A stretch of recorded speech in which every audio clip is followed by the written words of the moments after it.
This is sacred. It's sacred ground to our wildlife, it's sacred ground to our rivers and nature, and it's especially sacred ground for veterans who needs to find that healing and that connection to the wild. Our main goal into these wild spaces is to build our youth into future outdoor conservation leaders, basically, for tomorrow, to help continuing with that protection of our public lands, our fresh water, our wildlife. We bring these worlds together where a veteran serves a youth, and that youth serves a veteran and gives basically a purpose for us to punch through what we're dealing with.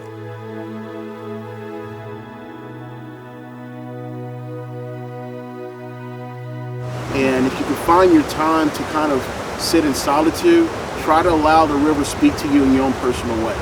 The idea with Umpqua deployment is to build partnership with Pacific Rivers, who are doing the work to help protect the Umpqua River and the work that Frank Moore has put in.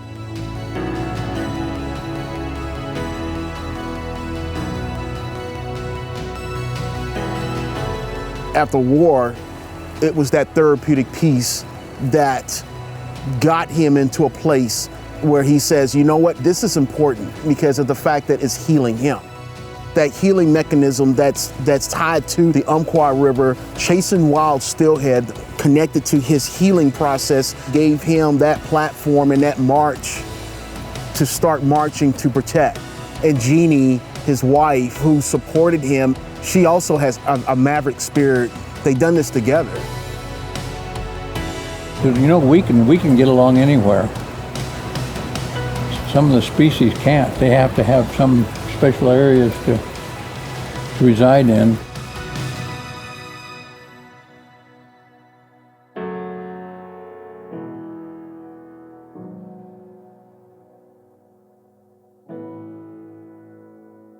Big from a distance. Ooh, you see, you see that? The Steelhead Sanctuary really offers a new paradigm in forest management. This has never been done before. The Forest Service is directed to manage this watershed as a thermal refuge for wild steelhead and salmon. I'm Charlie Dewberry. I'm a restoration ecologist working with Pacific Rivers up here in the Steamboat Basin. And we're, at this point, diving and counting juvenile salmon in the Frank and Jeanne Moore Sanctuary. And so we divide the stream into riffles, pools, and glides. Why do we do that?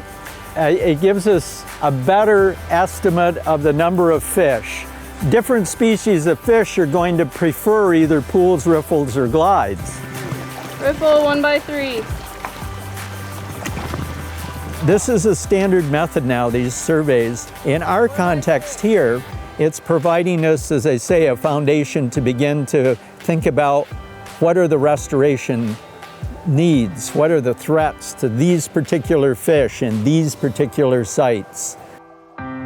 We can put together a snapshots, and it shows us the areas that the fish are telling us, these are the really important areas.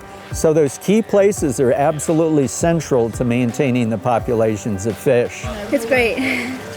I love it. It was astounding, you know, just to see how much life there is and really grasp the depth of the life cycle of the fish.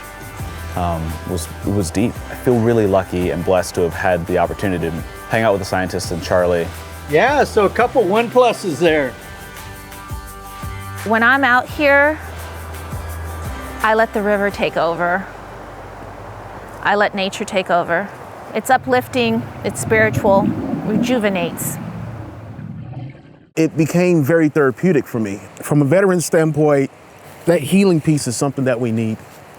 Sometimes when we come home, we don't find that home.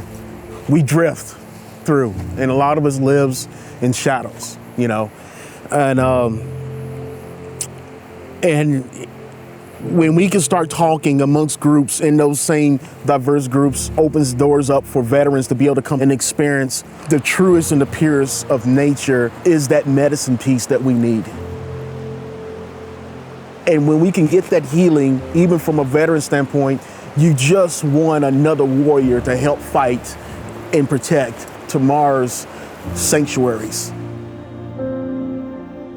This land itself is healing from overharvest in the 60s and 70s and 80s, and we're just now starting to see a trend toward recovery.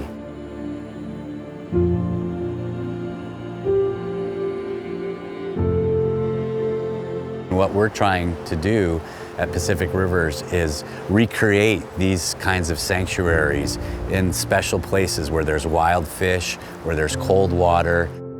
If we're talking about future sanctuaries, we need to start talking about bringing diverse groups into these spaces where they can become the advocates. Not everyone is extended that privilege. Not everyone has that opportunity to be out and enjoy what are called public lands. There's two sides to the access issue, and one is knowledge and the other is the actual physical access. You know? And I feel like I can solve at least one of those through mentorship.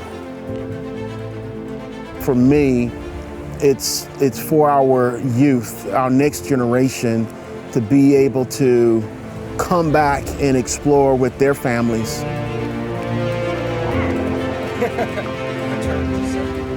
Yeah.